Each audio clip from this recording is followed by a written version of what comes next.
నమస్కారం వి తెలుగు న్యూస్ కి స్వాగతం. హెడ్లైన్స్ చూద్దాం.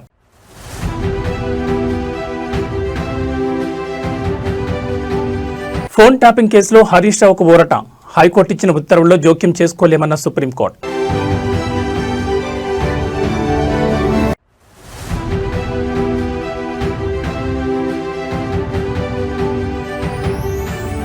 జనసేన తెలంగాణ రాష్ట్ర కమిటీలు రద్దు. కమిటీల స్థానంలో అడహ్ కమిటీల నియామకం.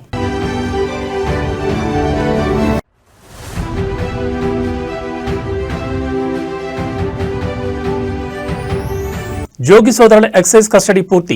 నేడు విజయవాడ జైలుకు తరలింపు.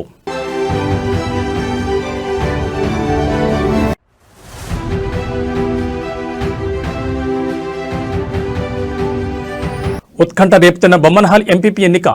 ఎంపీపీ స్థానాన్ని దక్కించుకునేందుకు వైసీపీ టీడీపీ పోటీ.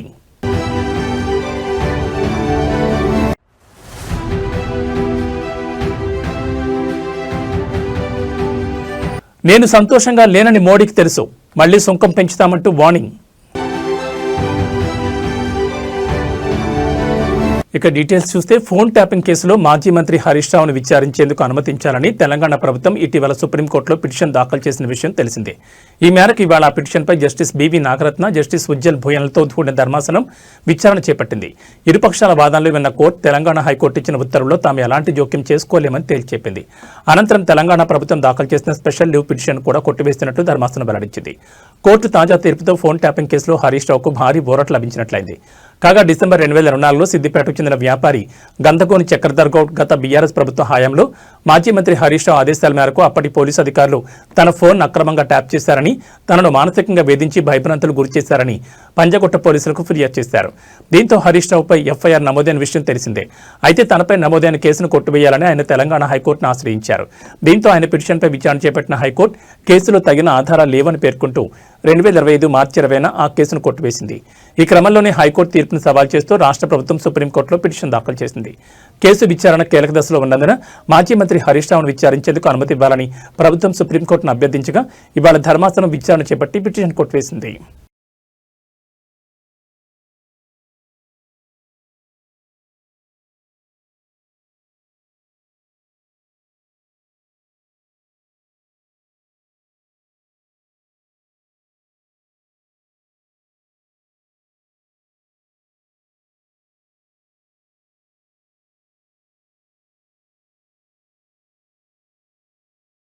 తెలంగాణ రాష్ట్రంలో రైతులు ఎదుర్కొంటున్న ఇబ్బందులపై సిపిఐ ఎమ్మెల్సీ నెల్లికంటి సత్యం శాసనమండలి వేదికగా సంచలన వ్యాఖ్యలు చేశారు. పొలాల్లో ట్రాన్స్ఫార్మర్లు కాలిపోతే ప్రభుత్వమే ఉచితంగా మారుస్తుందన్నది అవాస్తవమని, రైతులు సొంత డబ్బులు వెచ్చించి వాటిని మరమ్మతులకు తరలిస్తున్నారని ఆయన మండలిలో ఆవేదన వ్యక్తం చేశారు. అలాగే గత ప్రభుత్వ హయాంలో 3 డీడీలు కడితే 7 విద్యుత్ స్తంభాలు మంజూరయ్యేవని, కానీ ప్రస్తుత ప్రభుత్వంలో కేవలం 1 ఇస్తున్నారని, మిగిలిన స్తంభాలను రైతులు బయట కొనుక్కోవాల్సి వస్తోందని సభ దృష్టికి తీసుకొచ్చారు. కాగా ఎమ్మెల్సీ సత్యం చేసిన ఈ వ్యాఖ్యలను శాసనమండలి చైర్మన్ గుత్తా సుఖేందర్ రెడ్డి సమర్థించారు. ట్రాన్స్ఫార్మర్ల మరమ్మతులకు రైతులు డబ్బులు ఖర్చు చేస్తున్నారన్నది ముమ్మాటికి నిజమేనని, దానికి తానే ప్రత్యక్ష సాక్ష్యమని చైర్మన్ ఒప్పుకున్నారు. సభలో విద్యుత్ శాఖ మంత్రి బట్టి విక్రమార్క అంతా సవ్యంగానే ఉందని చెప్తున్నప్పటికీ క్షేత్రస్థాయిలో పరిస్థితి అందుకు పూర్తిగా భిన్నంగా ఉందని, బయట పనులు సాఫీగా జరగడం లేదని చైర్మన్ స్వయంగా వ్యాఖ్యానించడం అధికార పక్షాన్ని ఇరకంటంలో పెట్టింది. ఎందుకంటే వాస్తవంగా ఇప్పుడు మీరు చెప్పినటువంటి విధానం ఎక్కడ కూడా లేదు. నా తెలిసిన నల్గొండ జిల్లాలో అయితే మా మునుగోడే నాది. మరి మేమే ట్రాక్టర్లు పెట్టి కాలిపోతే ట్రాన్స్ఫర్ తీసుకుపోతే 3-4 రోజులు పడతా ఉంది. మునుగోడు ప్రాంతం మీరు ఎవరికైనా ఫోన్ చేయండి. మునుగోడులోనే ఆ మరమ్మతు కేంద్రం ఉంది. ఒక ట్రాన్స్ఫారం కాలిపోతే 3 రోజులు 4 రోజులు పడతా ఉంది. అదేవిధంగా నార్కడపల్లి మండలంలో కూడా అదే పరిస్థితి. నల్గొండ జిల్లాలో ఎక్కడ కూడా మీరు చెప్పిందని అధికారులు తీసుకొచ్చి ట్రాన్స్ఫారం కాలిపోతే తీసుకుపోయినటువంటి దాఖలాలు లేవు. బహుశా చైర్మన్ గారు కూడా నల్గొండ జిల్లా, వారు కూడా ఉరుమడ్ల పెద్ద వ్యవసాయ రంగం ఉన్నటువంటి గ్రామం. అందువల్ల మీరు చెప్పే క్షేత్రస్థాయిలో అమలైతే లేదని సందర్భంగా నేను గుర్తు చేస్తూ ఉన్నాను. మరి చాలా దారుణంగా ఉంది. నిజంగా రైతులే స్వయంగా 10,000 రూపాయలు 15,000 రూపాయలు ఖర్చు అయ్యేటువంటి పరిస్థితి ఉంది. అందరు రైతులు ఆ సందర్భంగా 500 1000 వేసుకొని ఆ రకంగా ఇబ్బంది అయ్యే పరిస్థితి ఉంది. అందువల్ల దయచేసి దాన్ని అర్థం చేసుకోవాలని నేను మంత్రి గారికి విన్నపం చేస్తూ ఉన్నా. అదేవిధంగా చాలా ఇబ్బందికర వాతావరణం. పోళ్ళు గతంలో ఒక 3 డీటీలు కడితే ఒక 7 పోలు 5 పోలు ఇచ్చేది గత ప్రభుత్వాల. ఇప్పుడు 1 పోలు 1 ఫ్లోర్. ఇప్పుడు మేము రైతులు కొనుక్కోవాల్సిన పరిస్థితి ఏర్పడతా ఉంది. అంటే చాలా ఇబ్బందికర వాతావరణం. నేను ఈ మధ్యకాలంలో ఎస్సీ గారితో వాళ్ళతో మాట్లాడినప్పుడు కూడా సార్ ఈసారి లేవు, అసలు మేము ఏం చేయాలి, పుల్యావల్ అనే గ్రామానికి ఈ మధ్యన ఒక 2 ట్రాన్స్ఫరాలు ఇచ్చారు రైతులకు. అందువల్ల క్షేత్రస్థాయిలో మీరు చెప్పేది అమలైతలేదు. ఈ సందర్భంగా మంత్రి గారి దృష్టికి చైర్మన్ గారి తీసుకొస్తా ఉన్నాం. అందువల్ల ఇప్పటికైనా డీడీలు కట్టినటువంటి రైతులకు మరి చాలా వరకు వెంటనే అమలు చేయాలని సందర్భంగా చేస్తూ గుర్తు. నకిలీ మద్యం కేసులో నిందితులైన జోగి సోదరులను నేడు విజయవాడ జైలుకు తరలించనున్నారు. ఇటీవల వారిని విచారణ నిమిత్తం ఎక్సైజ్ అధికారులు కస్టడీలోకి తీసుకున్నారు. ఆదివారంతో వారి కస్టడీ ముగిసింది. దీంతో తిరిగి విజయవాడ కోర్టుకు వారిని తరలిస్తామని అధికారులు పేర్కొన్నారు. తంబళ్లపల్లి కోర్టును వారిని ఆదివారం రాత్రి వారిని హాజరుపరచనున్నట్లు పేర్కొన్నారు. కోర్టులో హాజరుపరిచి మదనపల్లి సబ్ జైలుకు తాత్కాలికంగా తరలించామన్నారు. చట్టపరమైన ప్రక్రియ అనంతరం తిరిగి వారిని విజయవాడ జైల్లో అప్పగిస్తామన్నారు. 3 రోజుల పాటు A32 జోగి రమేష్, A33 జోగి రాములను విచారించిన కీలక విషయాలు రాబట్టామని తెలిపారు. ఇదిలా ఉండగా జోగి రమేష్ కుమార్, రాజీవ్ తంబళ్లపల్లి కోర్టు వద్ద నిందితులై జోగి సోదరులను కలిశారు. ఆయనతో పాటు స్థానిక వైసీపీ ఎమ్మెల్యే పెద్దిరెడ్డి ద్వారకానాథ్ రెడ్డి ఉన్నారు. జోగి రమేష్తో వారు వ్యక్తిగతంగా మాట్లాడినట్టు సమాచారం. నిందితుల తరలింపు నేపథ్యంలో భద్రతను కట్టుదిట్టం చేసినట్లు పోలీసులు తెలిపారు.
అనంతపురం జిల్లా బొమ్మనహాల్ మండల పరిషత్ అధ్యక్ష ఎన్నిక ప్రస్తుతం జిల్లా రాజకీయాల్లో తీవ్ర ఉత్కంఠ రేపుతోంది. మొత్తం 16 ఎంపీటీసీ స్థానాలకు గాను గత ఎన్నికల్లో వైసీపీ 15 స్థానాలు కైవసం చేసుకోగా ఒక స్థానంలో స్వతంత్ర అభ్యర్థి విజయం సాధించారు. అయితే రాష్ట్రంలో కూటమి ప్రభుత్వం అధికారంలోకి వచ్చిన తర్వాత సమీకరణలు వేగంగా మారిపోయాయి. వైసీపీకి చెందిన 5 ఎంపీటీసీలతో పాటు స్వతంత్ర అభ్యర్థి కూడా టీడీపీ గూటికి చేరడంతో ఎంపీపీ పీఠం దక్కించుకునేందుకు 2 పార్టీల మధ్య హోరాహోరీ పోరు నెలకొంది. గతంలో ఎంపీపీగా పనిచేసిన పద్మ తన పదవికి రాజీనామా చేయడంతో ఈ ఉప ఎన్నిక అనివార్యమైంది. ఈ నేపథ్యంలో ఎలాంటి అవాంఛనీయ సంఘటనలు జరగకుండా పోలీసులు పటిష్ట బందోబస్తు ఏర్పాటు చేశారు. ఈ ఎన్నికల ప్రక్రియలో అధికార పార్టీ దౌర్జన్యాలకు పాల్పడుతోందని వైసీపీ తీవ్రంగా ఆరోపిస్తోంది. వైసీపీ జిల్లా అధ్యక్షుడు అనంత వెంకటరామరెడ్డి నేతృత్వంలోని ప్రతినిధి బృందం అదనపు ఎస్పీని కలిసి ఈ మేరకు ఫిర్యాదు చేసింది. టీడీపీ నాయకులు తమ పార్టీ ఎంపీటీసీలపై భౌతిక దాడులకు దిగుతున్నారని, ప్రజాస్వామ్య విలువలకు విరుద్ధంగా వ్యవహరిస్తున్నారని వారు ఆవేదన వ్యక్తం చేశారు. కూటమి ప్రభుత్వం అధికార దుర్వినియోగానికి పాల్పడుతూ తమ అభ్యర్థులను భయభ్రాంతులకు గురి చేస్తోందని అనంత వెంకటరామరెడ్డి విమర్శించారు. ఎన్నికలు పారదర్శకంగా శాంతియుత వాతావరణంలో జరిగేలా భారీ పోలీసు బలగాలను మోహరించాలని వారు విన్నవించారు. ఈ రాజకీయ చదరంగంలో బొమ్మనహాల్ ఎంపీపీ పీఠం ఎవరికి దక్కుతుందనేది ఇప్పుడు సర్వత్రా ఆసక్తికరంగా మారింది.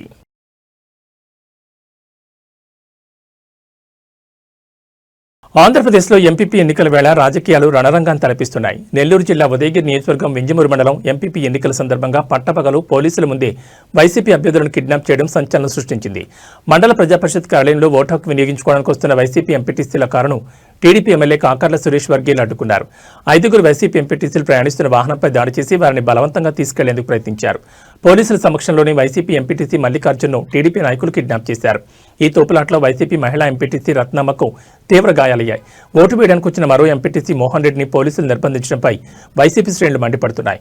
పోలీసులు కేవలం ప్రేక్షక పాత్ర వహిస్తూ టీడీపీ ఎమ్మెల్యే అనుచరులకు సహకరిస్తున్నారని ఆరోపించారు. ఎంపీడీఓ కార్యాలయంలో టీడీపీ ఎమ్మెల్యే అనుచరులు తిష్టవేసి వైసీపీ సభ్యులను లోపలికి వెళ్లనివ్వకుండా అడ్డుకోవడంతో ఉద్రిక్త స్థాయికి చేరింది. ప్రజాస్వామ్యబద్ధంగా జరగాల్సిన ఎన్నికను టీడీపీ నేతలు ఫ్యాక్షనిజంలా మార్చారని వైసీపీ నేతలు ధ్వజమెత్తారు. పోలీసుల కళ్ల ముందే కిడ్నాపులు జరుగుతుంటే శాంతి భద్రతలు ఎక్కడున్నాయని వారు ప్రశ్నిస్తున్నారు.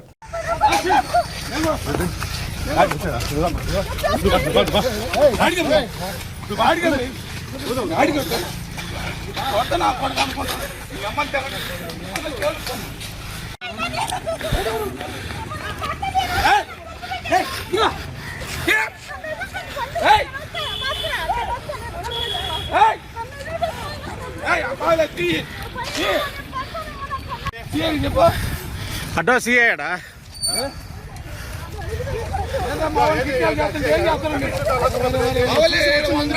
అయిపోయింది. ఎత్తుకొని పోయారన్న, ఎత్తుకొని పోయారు. చూడు ఈ ముందు ఏం చేస్తాను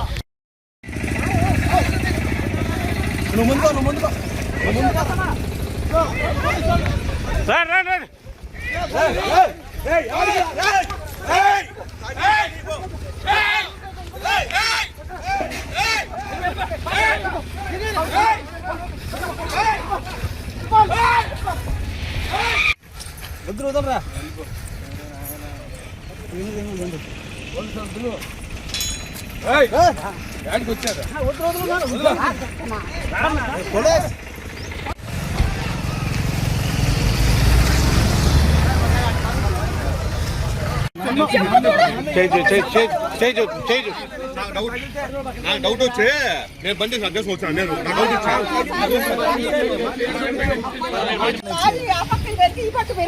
రాయలసీమ ప్రాజెక్టుల విషయంలో కూటమి ప్రభుత్వం అనుసరిస్తున్న తీరు నిరసిస్తూ వైఎస్ఆర్సీపీ చేపట్టిన ఆందోళన తిరుపతిలో ఉద్రిక్తతకు దారితీసింది.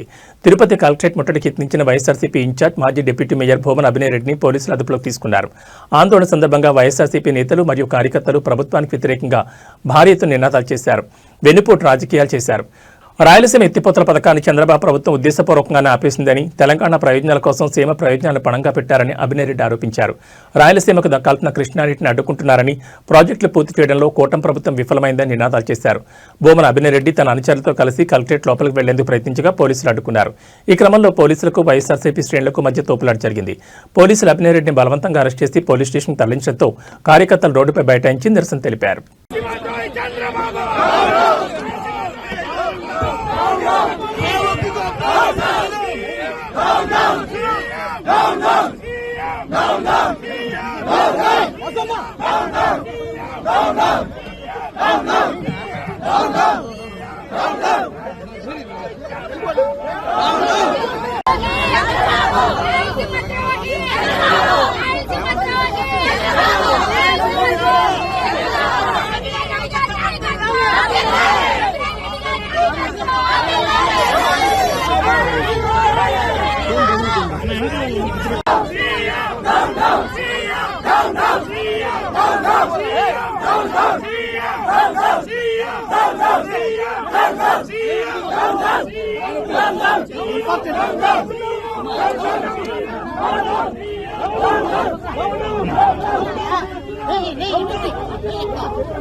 Down,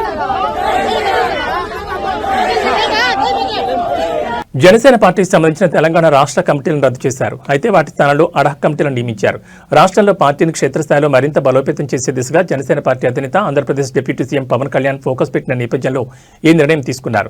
జీహెచ్ఎంసీ, వీరమహిళ, యువజన, విద్యార్థి విభాగ కమిటీలను రద్దు చేసి కొంతమంది సభ్యులతో తాత్కాలికంగా అడహ కమిటీలను ఏర్పాటు చేశారు.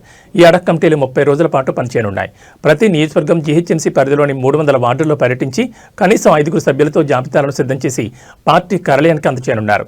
త్వరలో పార్టీని సంస్థాగతంగా బలోపేతం చేసేలా నూతన కమిటీలను ప్రకటించనున్నట్టు తెలిపారు. ఈ నిర్ణయం జనసేన పార్టీ అధినేత పవన్ కళ్యాణ్ ఆదేశాల మేరకు పార్టీ ప్రధాన కార్యదర్శి రామ్ తాళ్లూర్ తీసుకున్నట్లు వెల్లడించారు. మొత్తంగా తెలంగాణలో జనసేన పార్టీని సంస్థాగతంగా మరింత బలోపేతం చేయాలన్న లక్ష్యంతో కీలక నిర్ణయం తీసుకున్నారు. పార్టీ అధినేత పవన్ కళ్యాణ్ ఆయన ఆదేశాల మేరకు తెలంగాణ రాష్ట్రంలోని అన్ని జనసేన కమిటీలను రద్దు చేస్తున్నట్లు పార్టీ ప్రధాన కార్యదర్శి రామ్ తాళ్లూర్ అధికారికంగా ప్రకటించారు. తెలంగాణలో క్షేత్రస్థాయిలో పార్టీ బలం పెంచే దిశగా పునర్వ్యవస్థీకరణ అవసరమని భావించిన పవన్ కమిటీల్లో మార్పులకు శ్రీకారం చుట్టారు. ఇందులో భాగంగా జీహెచ్ఎంసీ, వీరమహిళ, యువజన, విద్యార్థి విభాగ కమిటీలను రద్దు చేసి వాటి స్థానంలో తాత్కాలికంగా అడహ కమిటీలు నియమించారు. ఈ కమిటీలు మొత్తం 30 రోజుల పాటు పనిచేయనున్నాయి. కొత్తగా నియమితులైన అడహ కమిటీ సభ్యులు ప్రతి నియోజకవర్గం అలాగే గ్రేటర్ హైదరాబాద్ పరిధిలోని 300 వార్డుల్లో విస్తృతంగా పర్యటించనున్నారు.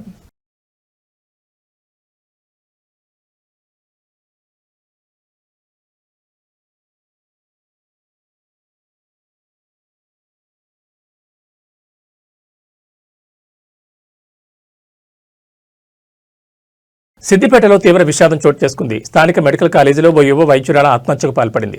హాస్టల్ గదిలో పారాక్వాట్ గడ్డి మందు ఇంజెక్షన్ తీసుకుని అపస్మారక స్థితిలోకి వెళ్లగా హైదరాబాద్లో నిమ్స్ ఆసుపత్రిలో చికిత్స పొందుతూ శనివారం అర్ధరాత్రి కన్నుమూశారు. జోగులాంబ గద్వాల జిల్లాకు చెందిన లావణ్య సిద్దిపేట మెడికల్ కాలేజీలో హౌస్ సర్జన్ పూర్తి చేసి ప్రభుత్వ జనరల్ ఆసుపత్రిలో ఇంటర్న్షిప్ చేస్తున్నారు. శనివారం ఉదయం ఆమె తన హాస్టల్ గదిలోనే గడ్డి మందును ఇంజెక్షన్ ద్వారా తీసుకుని ఆత్మహత్యయత్నం చేశారు. ఈ విషయాన్ని గమనించిన తోటి విద్యార్థులు వెంటనే ఆమెను సిద్దిపేట ప్రభుత్వ జనరల్ ఆసుపత్రికి తరలించారు. పరిస్థితి విషమంగా ఉండడంతో మెరుగైన చికిత్స కోసం హైదరాబాద్లో నిమ్స్ కు తరలించగా అక్కడ చికిత్స పొందుతూ మృతి చెందారు. ఇంటర్న్షిప్ డ్యూటీల ఒత్తిడి, మరోవైపు నీట్ పీజీ పరీక్షకు సిద్ధం కావాల్సి రావడం వంటి కారణాలతో లావణ్య తీవ్ర మానసిక వేదనకు గురైనట్లు కాలేజ్ సిబ్బంది భావిస్తున్నారు. ఈ ఘటనపై మృతురాలి కుటుంబ సభ్యుల ఫిర్యాదు మేరకు సిద్దిపేట 3 టౌన్ పోలీసులు కేసు నమోదు చేసుకుని దర్యాప్తు చేస్తున్నారు.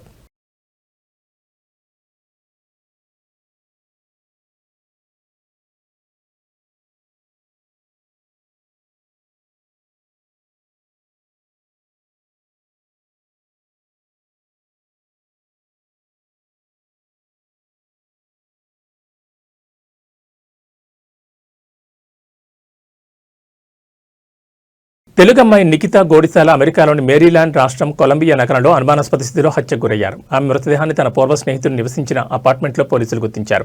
అయితే ఈ ఘటన వెలుగులోకి రాకముందే నిందితుడు దేశం విడిచి భారత్కు పారిపోయినట్లు అధికారులు వెల్లడించారు.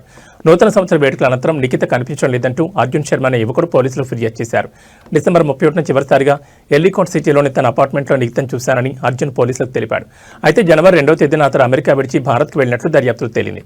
అనుమానంతో పోలీసులు సెర్చ్ వారెంట్ ద్వారా అర్జున్ అపార్ట్మెంట్ను తనిఖీ చేయగా నిఖిత మృతదేహం అక్కడే ఉన్నట్లు గుర్తించారు. ఆమె శరీరంపై గాయాలున్నాయని, డిసెంబర్ 31 తేదీ రాత్రి 7:30 గంటల తర్వాత నిఖితను అర్జున్ హత్య చేసినట్లు ప్రాథమిక విచారణలో తేలిందని పోలీసులు తెలిపారు. అయితే హత్యకు గల కారణాలు ఇంకా తెలియలేదని పేర్కొన్నారు. భారత్కు పరారైన అర్జున్ శర్మను గుర్తించి అదుపులోకి తీసుకునేందుకు ఫెడరల్ అధికారులు సహకారం కోరినట్లు పోలీసులు వెల్లడించారు. మరోవైపు నిఖిత ఆచూకీ కోసం ఆమె స్నేహితులు సోషల్ మీడియా ద్వారా విస్తృతంగా ప్రచారం చేశారు. అయితే ఆదివారం ఆమె హత్యకు గురైన విషయం తెలియడంతో వారు తీవ్ర విషాదంలో మునిగిపోయారు.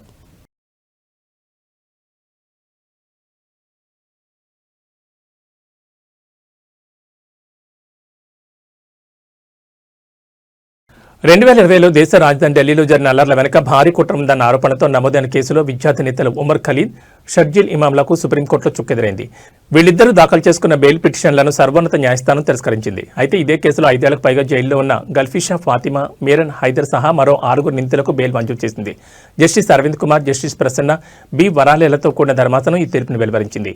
ఉమర్ ఖలీద్, షర్జిల్ ఇమాంలకు వ్యతిరేకంగా ప్రాథమిక ఆధారాలున్నాయని, అందువల్ల చట్టవిరుద్ధ కార్యకలాపాల నివారణ చట్టం సెక్షన్ 43(d)(5) కింద బెయిల్ మంజూరు చేయడానికి నిబంధనలు అంగీకరించమని ధర్మాసనం స్పష్టం చేసింది.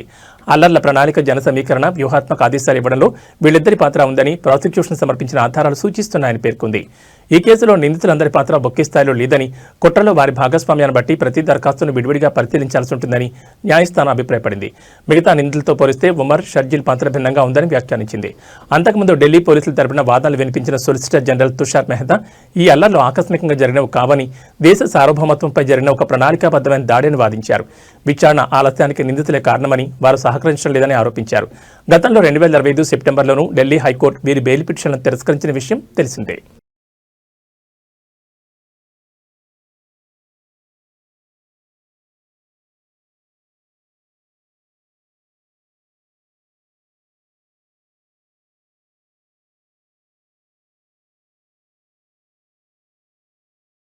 ఈశాన్య రాష్ట్రాలైన అస్సాం, త్రిపురలో ఈరోజు తెల్లవారుజామున భూకంపం సంభవించింది. అస్సాంలోని మెరిగావ్ ప్రాంతంలో భూకంపం సంభవించినట్లు నేషనల్ సెంటర్ ఫర్ సిస్మాలజీ వెల్లడించింది. భూకంప కేంద్రం భూమికి సుమారు 50 కిలోమీటర్ల లోతుగా ఉండగా రిక్టర్ స్కేల్పై దీని తీవ్రత 5.1గా నమోదైనట్టు తెలిపింది. అదే సమయంలో త్రిపురలో కూడా స్వల్ప భూకంపం సంభవించినట్లు ఎన్సీఎస్ ప్రకటించింది. గోమతి ప్రాంతంలో సుమారు 54 కిలోమీటర్ల లోతులో భూకంప కేంద్రం ఏర్పడగా రిక్టర్ స్కేల్పై దీని తీవ్రత 3.9గా నమోదైనట్లు పేర్కొంది. ఈ ప్రభావంతో మేఘాలయ రాష్ట్రంలోని పలు ప్రాంతాల్లో కూడా స్వల్పంగా భూమి కంపించినట్టు సమాచారం. అయితే ఈ భూకంప ఘటనలతో ఎలాంటి ప్రాణ నష్టం లేదా ఆస్తి నష్టం సంభవించలేదని అధికారులు స్పష్టం చేశారు. ప్రస్తుత పరిస్థితులను అధికారులు నిరంతరం పర్యవేక్షిస్తున్నట్లు తెలిపారు.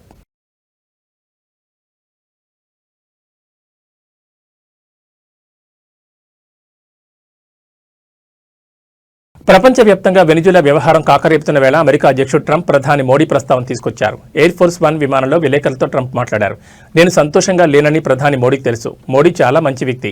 నన్ను సంతోషపెట్టడం ముఖ్యం. వారు వ్యాపారం చేస్తారు, మేము సుంకాలు విధిస్తామని అన్నారు. రష్యా దగ్గర భారత్ చమురు కొనుగోలు చేస్తున్నందుకు ట్రంప్ ఈ వ్యాఖ్యలు చేశారు. రష్యా దగ్గర భారత్ చమురు కొనుగోలు చేయడం ఆపాలి. దిగుమతులు కొనసాగిస్తే మాత్రం భారతదేశంపై కొత్త సుంకాలు విధించే అవకాశం ఉందని ట్రంప్ హెచ్చరించారు. ఈ విషయంలో తాను సంతోషంగా లేనని మోడీకి తెలుసని చెప్పుకొచ్చారు. ట్రంప్ రెండోసారి అధికారంలోకి వచ్చాక గత ఏడాది ప్రపంచ దేశాలపై వాణిజ్య యుద్ధం ప్రకటించారు. భారత్పై తొలుత 25% సుంకం విధించారు.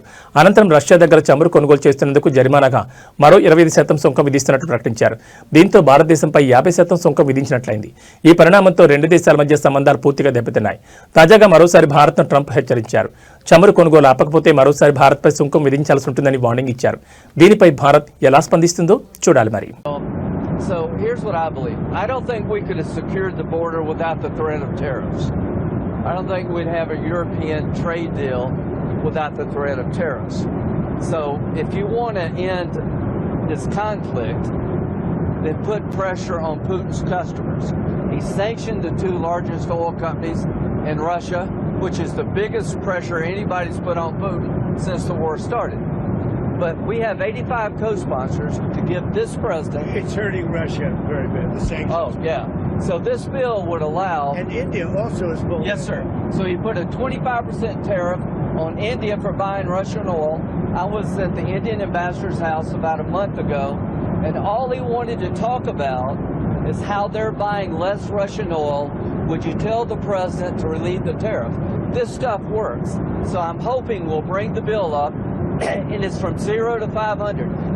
He picks the number, nobody else does. But if you're buying cheap Russian oil, keeping Putin's war machine going, we're trying to give the president the ability to make that a hard choice by tariffs. I really do believe that what he did with India is the chief reason India is now buying substantially less. ఇవి bulletin విశేషాలు. మరో బులెటిన్లో మళ్ళీ కలుసుకుందాం. నమస్కారం.